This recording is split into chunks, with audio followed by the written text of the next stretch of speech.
The Spurs took a 2-1 lead over Minnesota in Game 3, and there were some really interesting tactics in this one, all centered around how the Spurs are guarding Minnesota's ball handlers. Watch this play from the first quarter. Ant dribbles it up, he has time to survey the whole floor, now attacks toward the middle, and this is a tough shot for most, but Ant just puts it right in. And this play stuck out to me because in Game 2, when Ant dribbled in this same spot, the Spurs sent aggressive double teams and traps throughout the game, which led to plenty of good stuff for San Antonio.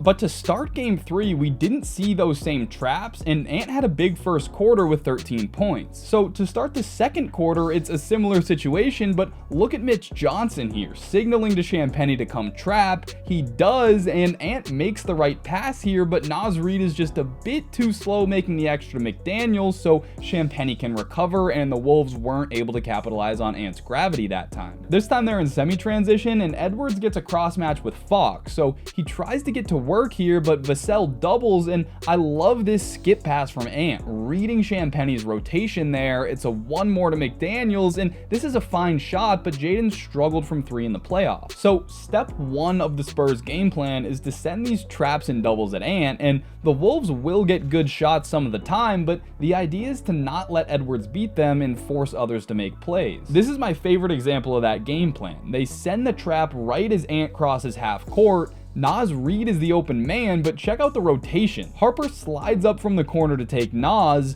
Vassell, who's in the opposite corner, is ready to rotate to the other corner, and as soon as Ant passes this, Castle knows he has to get where Vassell just left. He meets it on the catch. Now Ayo runs right into Wemby, and the Wolves got nothing out of that double team again. So now they just have to reset, and this is just a Wemby masterpiece.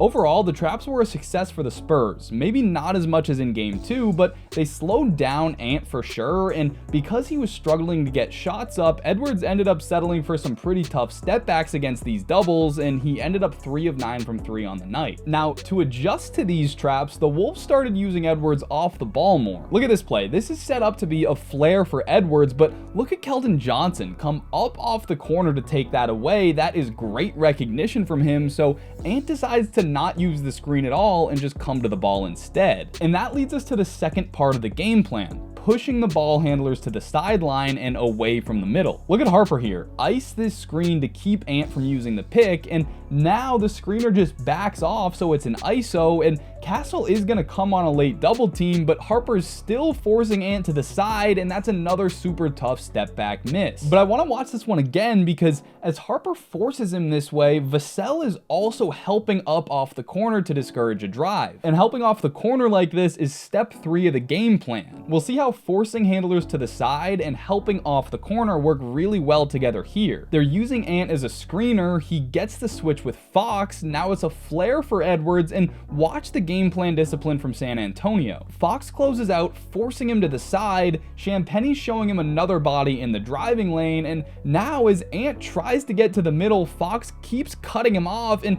this could have been a nice kick out to Ayo, I think, but Edwards settles for a tough fade instead. What I like about this coverage is that it makes it pretty easy on the on-ball defender. You're just not asking too much from one guy. It's semi-transition here, so they're a bit scrambled, and Champagnie has to close out, but he really only has one job. Do not let Ant get middle, and it's okay if he gets a step going the other way because they're sending this help off the strong side corner. And on this one, this isn't great spacing down low, so Wemby can send another body to the ball, and this is a solid read from Edwards. Ayo will make that shot some of the time, but for the most part, the Spurs are okay with this. I also especially like this coverage for the Spurs specifically, because when you flip the stance this aggressively, sometimes you'll give up a drive right to the rim, but when you have Wemby down there, Ant probably doesn't love what he sees and would rather just take the jumper. Now, later in the game, we see how the Wolves can attack this coverage with better spacing and screening. Again, Edwards off the ball to avoid an early trap, he catches it on the side, so the defense is gonna ice, but